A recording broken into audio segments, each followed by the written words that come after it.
우리가 일단 과한 노동이나 이런 피곤감들은 충분한 휴식을 취하면 좀 좋아지잖아요. 또 피곤할 때 잘 드신다거나 운동하는 분들도 있거든요. 그러면 좀 더 개운한 느낌이 들고 가뿐한 느낌이 들 수 있는데요. 이런 피로감은 일시적인 피로감이라고 봐야죠. 근데 이런 만성질환들에 의해서 오는 피곤감은 충분한 휴식을 취했는데도 무기력하거나 피로감이 좀 지속되는 거 상당히 비특이적이긴 한데 그런 경우가 흔하지 않을까 생각을 좀 해봅니다. 여기서 조금 더 진행돼서 혈당이 올라가면 그때부터 증상이 나타날 수가 있어요. 가장 대표적인 증상이 세 가지라고 하는데요. 갈증이 생겨서 물을 많이 마시는 거. 우리가 보통 사람들은 수분 섭취를 충분히 하면 충분히 내 몸이 물이 들어왔다고 생각을 하고요. 이상 먹으면 이제 배도 부르고 더 이상 안 먹겠죠. 하지만 이제 당뇨에서 오는 다음증, 그러니까 물을 많이 마시는 거는 지속적인 갈증이 생깁니다. 물을 먹어도 갈증이 생기고요. 갈증이 해소되는 게 아니라 물을 먹어도 갈증이 있어서 더 마시는 거거든요. 그래서 하나의 증상으로 보는 겁니다.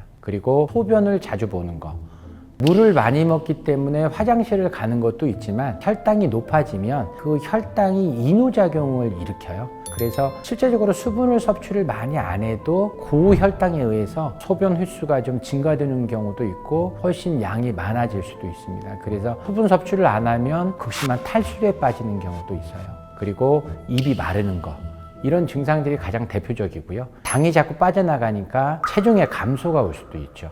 아까 같이 당뇨증이 있어서 수분이 많이 빠져나가는 사람들은 당연히 체중이 좀 빠지겠죠. 그리고 섭취했던 음식들이 고혈당에 의해서 체중이 좀 빠지는 경우도 있습니다. 그리고 극심한 피로감들이 오면서 변화가 와서 체중이 빠지는 경우도 있을 수 있습니다. 입맛이 없다 이런 거는 좀 비특이적인데요. 더 많이 먹는 경우도 있고요. 또 이런 여러 가지 어떤 증상들 때문에 식욕을 잃고 음식이 좀 줄어드는 경우도 있습니다. 그리고 피부에 트러블이 생기는 사람도 있습니다. 종기라든가 피부염들도 생길 수 있습니다. 여러 가지 어떤 발진, 모낭 쪽에 염증이 생긴다거나 균에 의해서 감염이 쉽게 된다거나 아니면 손이나 발톱 같은 데 무좀 같은 균들이 발생을 한다거나 가장 흔하게 볼 수 있는 소견들이 생길 수 있겠죠.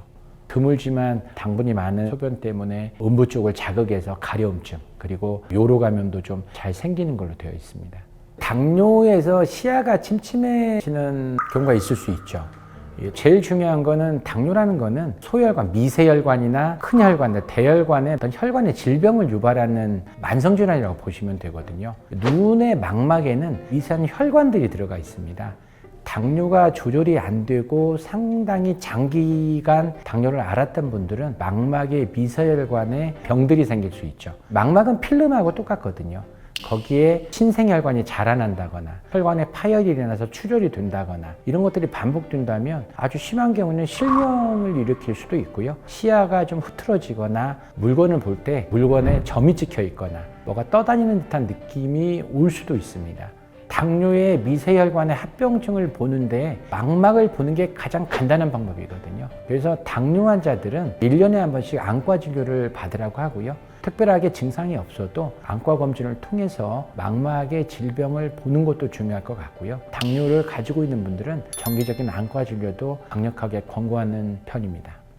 당뇨도 가족력이 있나요? 가족성 당뇨병도 있습니다. 그래서 어린 나이부터 어떤 유전적으로 생기는 당뇨도 있고요. 어떤 보고에서는 양친 부모 중에 한 명이 당뇨면 자식은 40% 정도의 위험도를 가지고 있다고 하고요. 양친 부모가 전부 당뇨면은 80% 이상의 위험도가 증가된다는 보고들도 있습니다.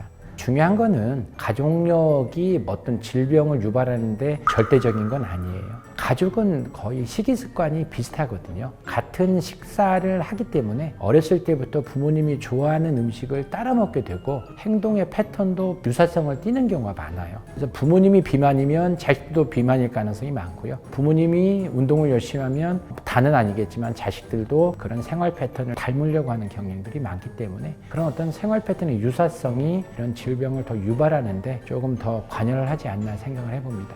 이런 가족력이 있다면 운동하는 습관, 탄수화물 좀 줄이고 단백질을 늘리는 그런 식습관으로 바꾸는 게 중요할 것 같고요. 손발이 얇고 배가 나오면 당뇨에 걸릴 가능성이 높나요?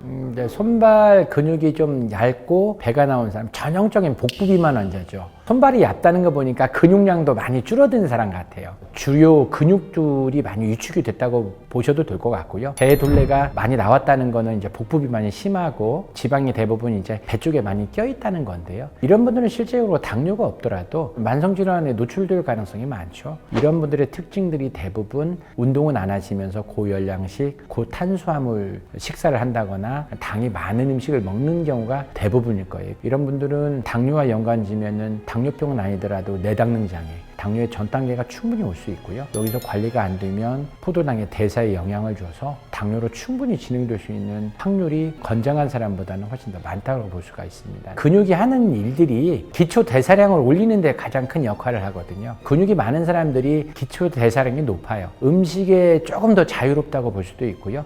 음식을 먹어도 기본적으로 몸에서 소비하는 칼로리 양이 많기 때문에 몸의 대사나 혈당 조절하는 데 유리하다고 볼 수 있죠.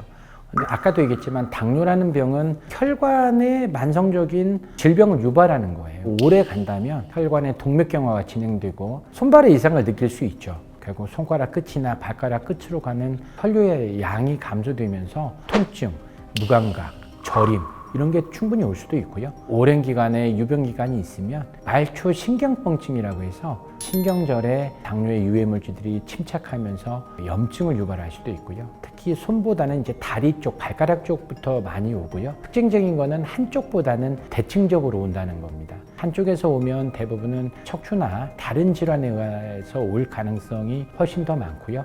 이런 병증들은 단기간에 생기지는 않겠죠. 당뇨가 지금 생겼는데 내년에 생겼다, 1년 후에 생겼다 이런 건 어렵고요. 보통 이제 당뇨의 어떤 위험도는 10년 이상이 되면 증가될 수 있는 걸로 되어 있습니다. 미세하게나마 증상이 없어도 여러 부위에 조금씩은 합병증이 발생했을 가능성이 아주 농후하기 때문에 정기적인 검진을 통해서 합병증들의 발생 유무를 확인하는 게 중요할 것 같습니다. 근데 이런 증상은 모든 환자한테 다 나타나는 게 아니에요. 있는 사람도 있고 없는 사람도 있습니다. 그러니까 이게 증상이라는 게 이런 증상이 있으면 반드시 이런 게 온다는 게 아니라 주관적인 증상이기 때문에 그걸 정확히 말씀드리기는 좀 어렵지만 대부분 당뇨에서는 증상이 없는 경우가 많고요. 우연찮게 검사를 하면서 당뇨로 진단된 경우도 많기 때문에 아까 같은 증상이 있다면 강력하게 당뇨병이 생긴 걸 의심하고 병원에서 적극적인 검사와 치료를 부탁드리고 싶습니다. 피로감이 좀 장기간 되고 특별한 질병이 없고 이유 모르는 피로감이 지속이 된다. 거기에 이제 부과되는 증상들이 있다면은 분명하게 단순히 피로보다는 질병이 발생한 거라고 생각하고 적극적인 검진을 통해서 원인을 좀 찾는 게 가장 필요하리라 봅니다. 증상이 과하게 있고 이런 분들은 초기 치료를 인슐린으로 하는 경우도 있고요. 몸 상태나 인슐린 분비능을 보고 경구용 약으로 바꿀 건지 인슐린 유지할 건지를 결정하기도 합니다.